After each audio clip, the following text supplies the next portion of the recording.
The Indiana Fever just stepped into one of their toughest matchups of the season and walked out with something that immediately has the entire league talking. A 90-82 win over the Golden State Valkyries. But this wasn't just another box score victory. This was a game that had moments of pure chaos, momentum swings that felt impossible to control, and a level of intensity that turned every possession into a statement. And right at the center of it all, Caitlin Clark, 22 points, 9 assists, and a performance that didn't just show up on the stat sheet. It dictated the entire rhythm of the game from start to finish. Every time the Fever needed a spark, she delivered it. Every time the Valkyries tried to close the gap, she responded. And every time the pressure started to rise, she didn't shrink from it. She leaned into it. But what really pushed this game into must-watch territory wasn't just the scoring or the passing. It was the physical edge that crept into the matchup. The moments where bodies collided, tempers flared, and the energy on the court suddenly shifted from basketball to battle mode. At one point, the intensity boiled over into a full contact sequence that had players from both sides locked in, pushing possessions to their absolute limit and forcing officials to step in and restore control. And through all of it, one thing became clear. This wasn't going to be a comfortable win for anyone. Not the Valkyries, and not even the Fever, despite the final score. Because when Caitlin Clark is operating at this level, scoring, creating, and absorbing pressure in real time, every game starts to feel like it's on a knife's edge. And this one, it delivered everything fans expected, and a few things nobody saw coming. Now the real story begins. This matchup between the Indiana Fever and the Golden State Valkyries didn't arrive quietly. It built tension long before the opening tip, because anytime Caitlin Clark is on the floor, the game stops being just another regular season matchup. It becomes a spotlight event. Every possession feels louder. Every defensive adjustment feels sharper. And every momentum swing gets amplified in real time by fans, analysts, and social media all reacting at once. And coming into this one, the pressure on Indiana was already layered. Not just because of the opponent, but because of expectation. The Fever have been trying to stabilize their identity all season, balancing half-court execution, transition pace, and lineup chemistry while integrating young talent and adjusting rotations game by game. That kind of environment creates constant evaluation. Nothing stays fixed for long. Every game becomes a new test of combinations, timing, and trust. But the Valkyries brought something different into this matchup: energy and physical pressure. They didn't play like a team intimidated by reputation or atmosphere. They played like a group willing to push pace, challenge passing lanes, and force every guard to make decisions under pressure. And that matters because it immediately tests how comfortable Indiana is when rhythm is disrupted. From the opening minutes, the tone of the game reflected that clash. Indiana wanted structure, controlled sets, deliberate reads, and clean spacing to generate open looks. Golden State wanted disruption, speed, defensive pressure, and physicality to break timing and force mistakes. And when those two styles collide, the game doesn't stay calm for long.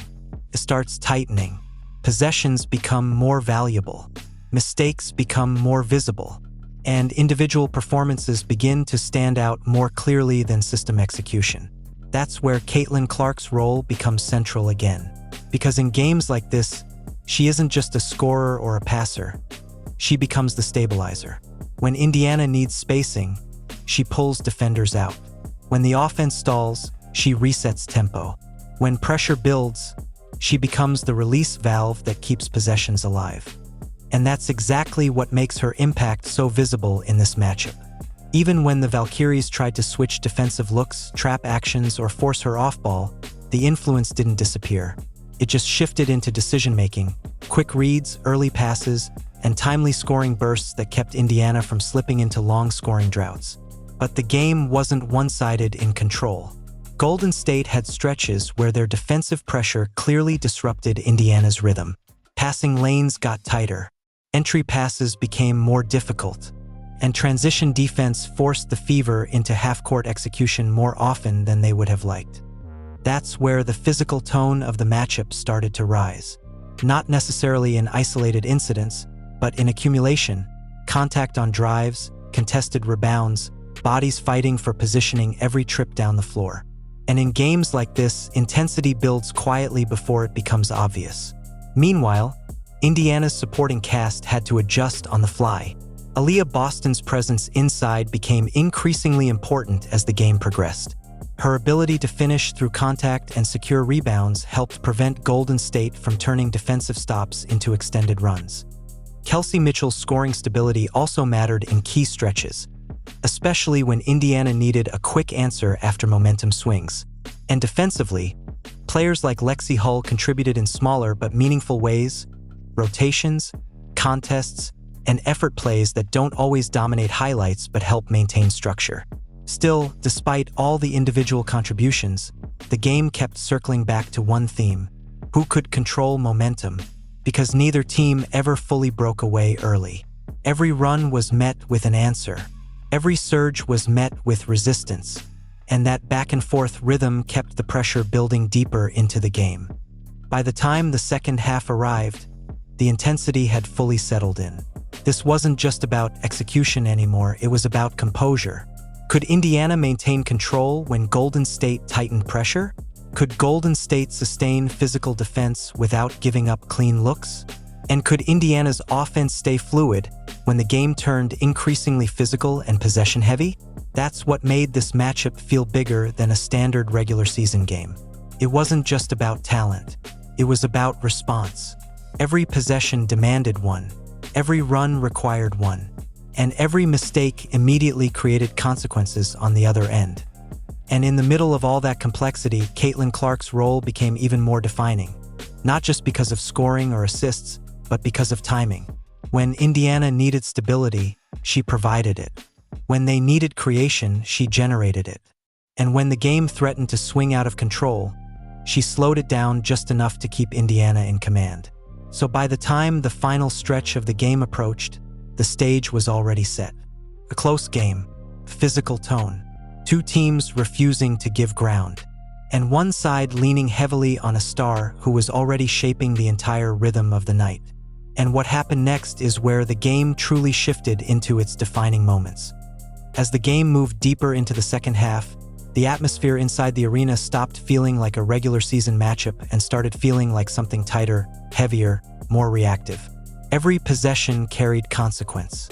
Every whistle got a reaction. And every momentum swing felt like it could decide the entire night, because neither team was backing down anymore. Golden State came out of halftime with a clear intention: disrupt rhythm early, force turnovers, and turn defensive stops into instant transition pressure. And for a few minutes, it worked. Indiana's offense started to look slightly rushed. Passing angles tightened. Entry passes into the paint were contested harder. And suddenly, the clean flow they had earlier in the game started to break into smaller, more fragmented possessions. That's when the pressure really began to build. But that's also when Caitlin Clark stepped into full control mode.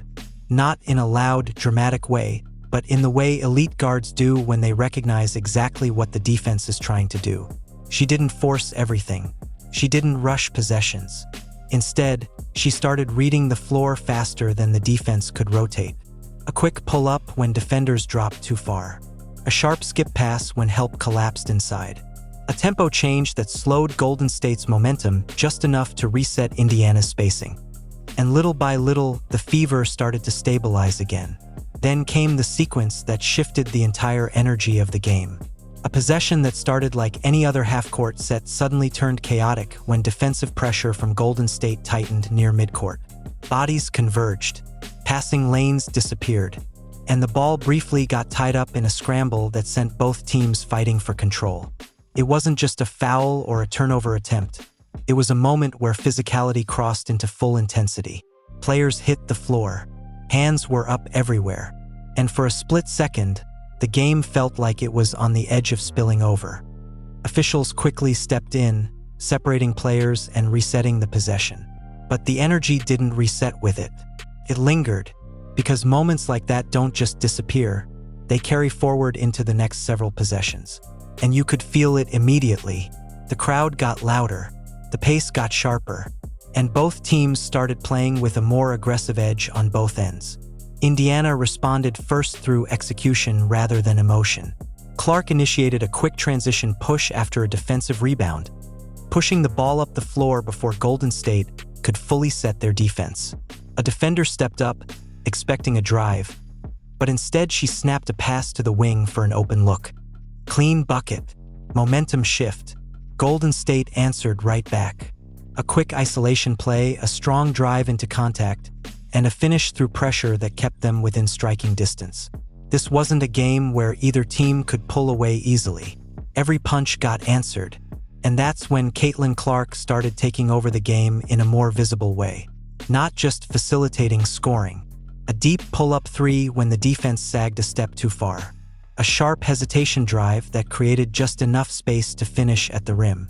And a perfectly timed assist in transition that led to an easy score before the defense could even match up. Each play didn't just add points, it changed the rhythm of the game. Golden State's defensive pressure started to hesitate for half seconds longer. And in basketball, half seconds are everything.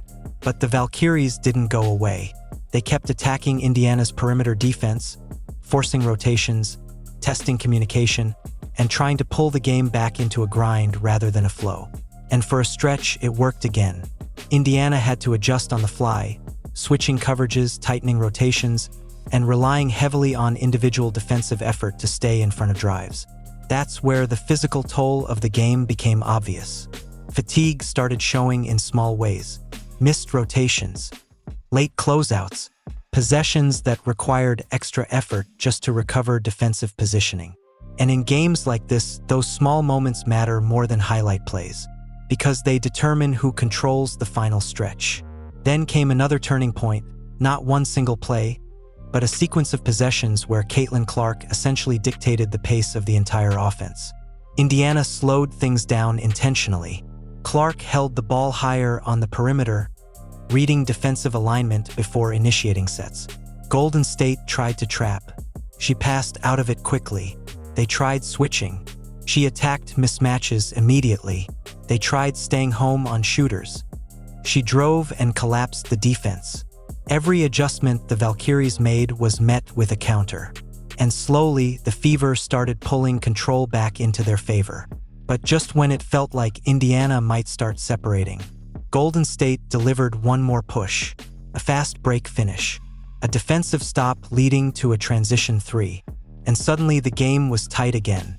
The arena energy spiked, the benches reacted, and both teams knew the final stretch was going to decide everything.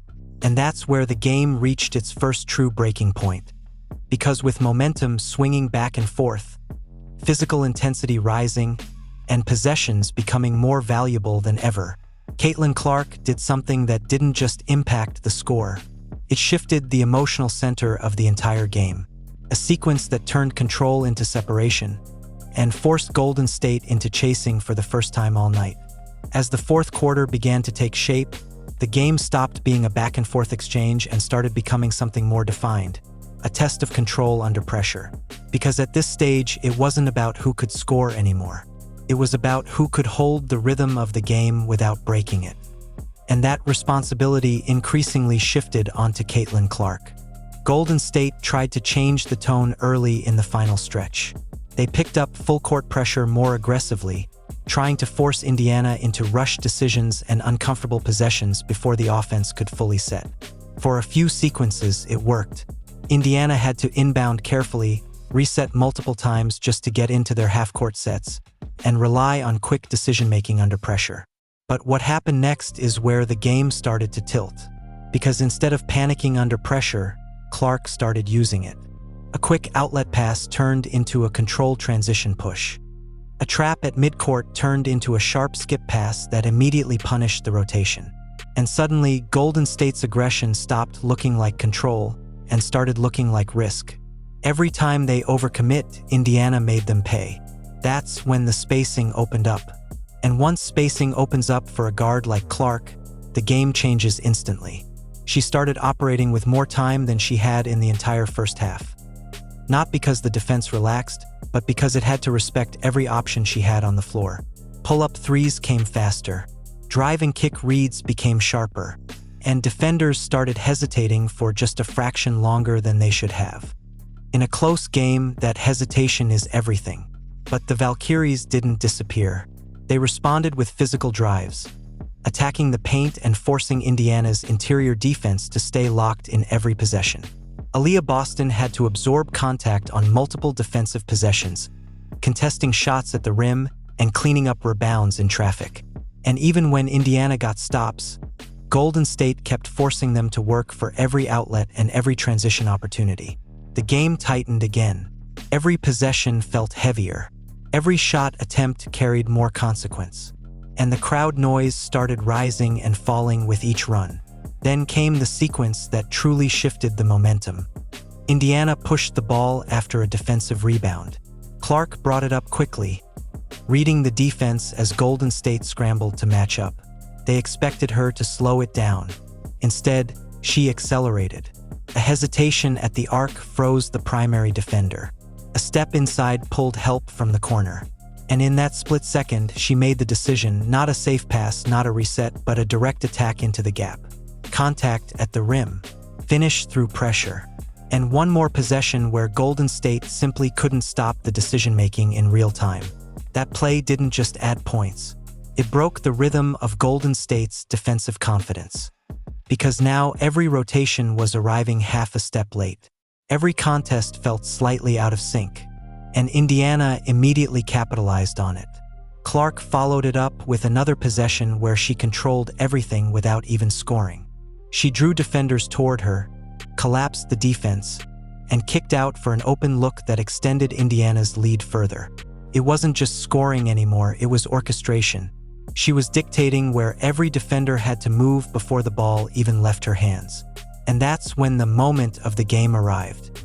Not a single play, but a stretch where Indiana went from reacting to controlling everything. Golden State tried to respond with urgency. Faster shots, quicker drives, more aggressive attempts to cut into the lead. But urgency without structure only created more openings. And Indiana started pulling away just enough to make every possession feel like a must-score situation for the Valkyries. Then came the final layer of intensity. Late-game physicality. Bodies hitting the floor on drives. Hard fouls to stop transition. Defensive pressure pushed to its limit. And officials forced to manage a game that had fully crossed into playoff-level energy. Indiana didn't panic. Clark slowed the game when needed, used clock control when appropriate, and made the right reads to keep possessions valuable rather than rushed. Boston continued to anchor inside with rebounding and interior scoring. And Mitchell provided steady free throw execution that kept the scoreboard stable even under pressure. Golden State made one last push, a quick scoring burst, a defensive stop that led to transition points. And suddenly the lead tightened again, forcing Indiana to respond immediately. But every time the Valkyries tried to build momentum, Clark answered, either with a score, a pass, or a possession that reset Indiana's control of the game. And that's where the shocking realization of the game becomes clear. This wasn't just a high-scoring performance. This was a full-game control display. Because whenever Golden State tried to swing momentum, Indiana had an immediate counter. And almost every counter ran through one player's decision-making. By the time the final minutes approached, the game was no longer chaotic. It was structured. Indiana had found control. Golden State was chasing. And the pace had shifted entirely in favor of the Fever. And with that shift locked in, the final stretch of the game began to feel inevitable, not because it was easy, but because Indiana had finally figured out how to dictate every critical possession when it mattered most. By the time the final buzzer sounded, this game had already escaped the boundaries of a normal regular season matchup. A 90-82 Indiana Fever win over the Golden State Valkyries wasn't just a result anymore.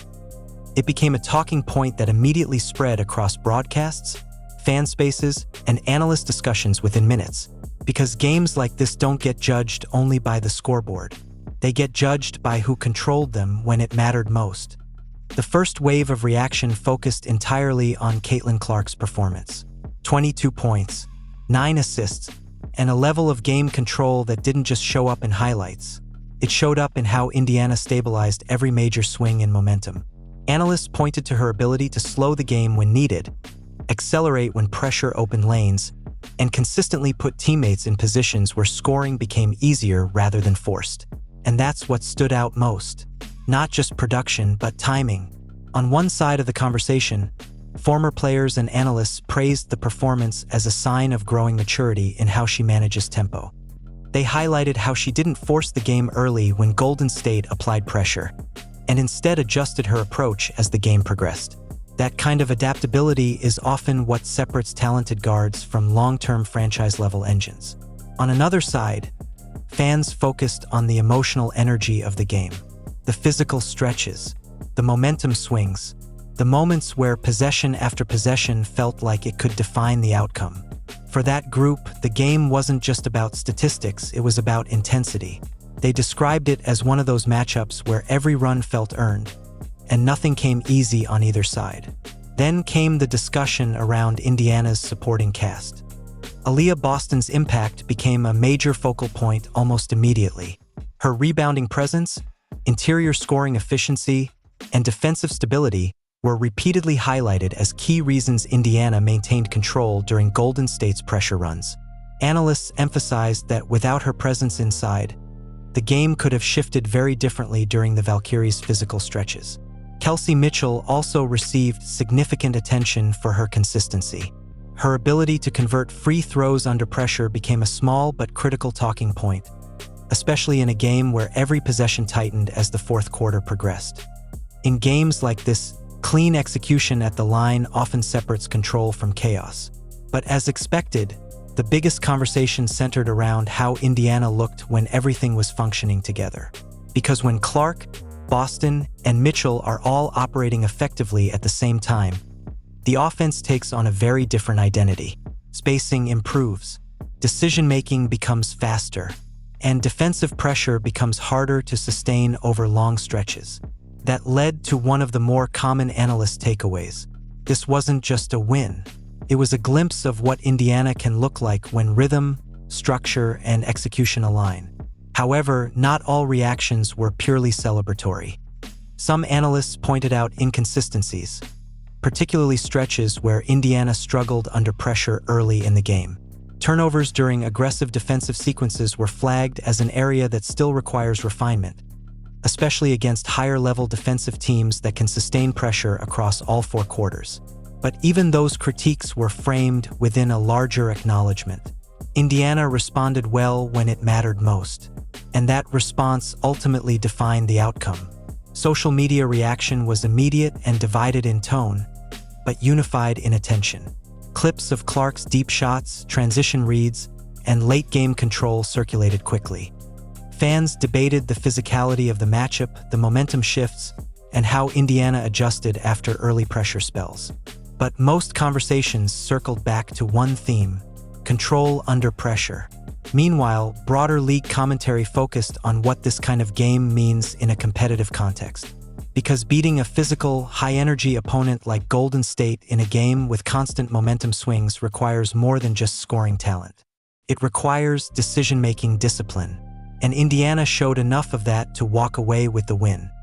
As discussions continued, another subtle narrative emerged: the idea that Indiana is slowly learning how to manage difficult games, not just survive them.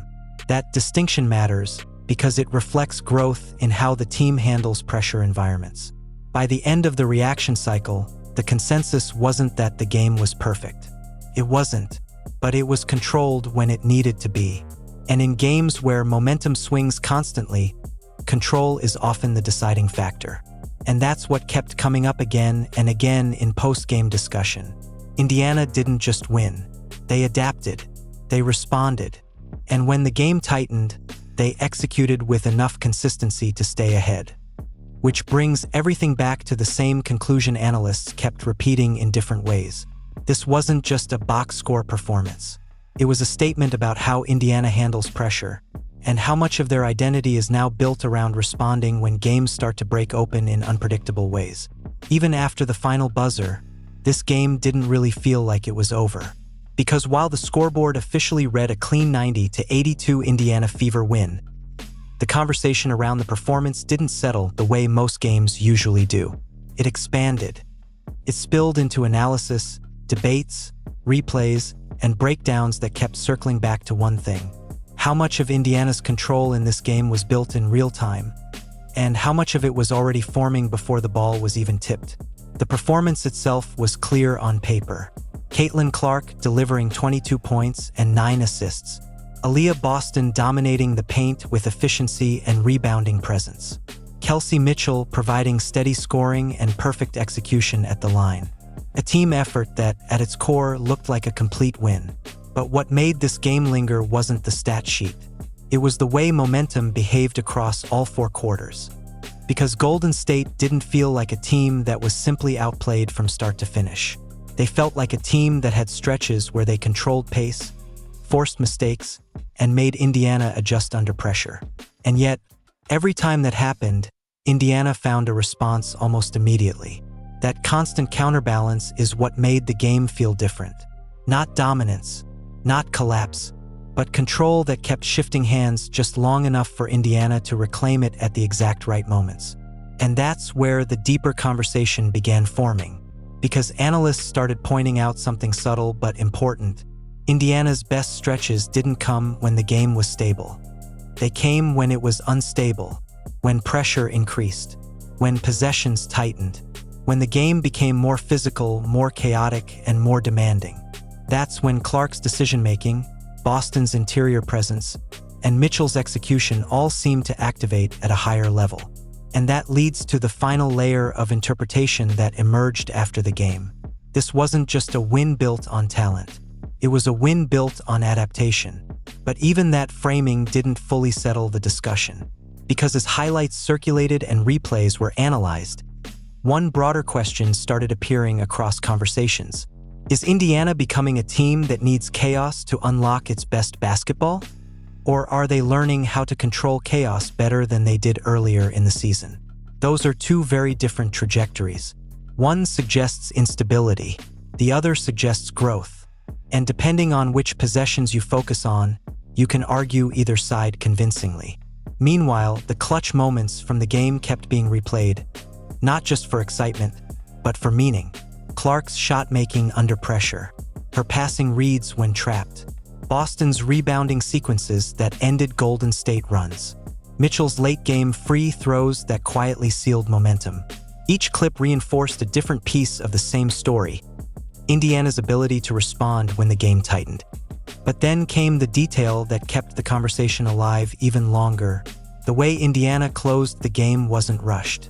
It was controlled, slowed possessions, calculated decisions, clock management that prioritized structure over speed.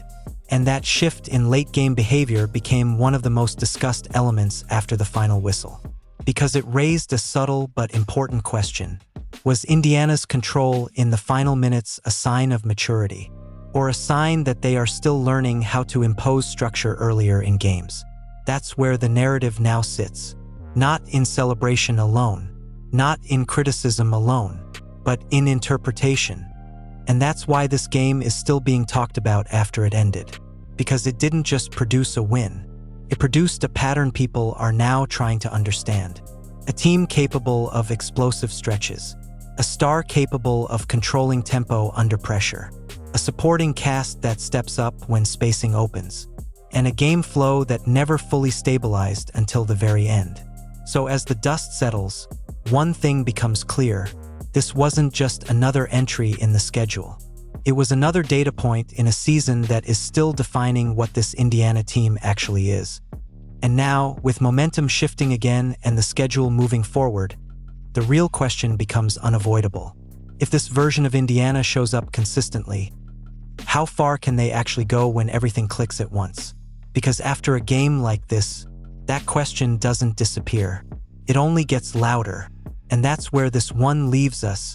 A 90-82 win that looks simple on the scoreboard, but feels a lot bigger when you actually break down what happened across all 4 quarters. Because this wasn't just about who scored more points.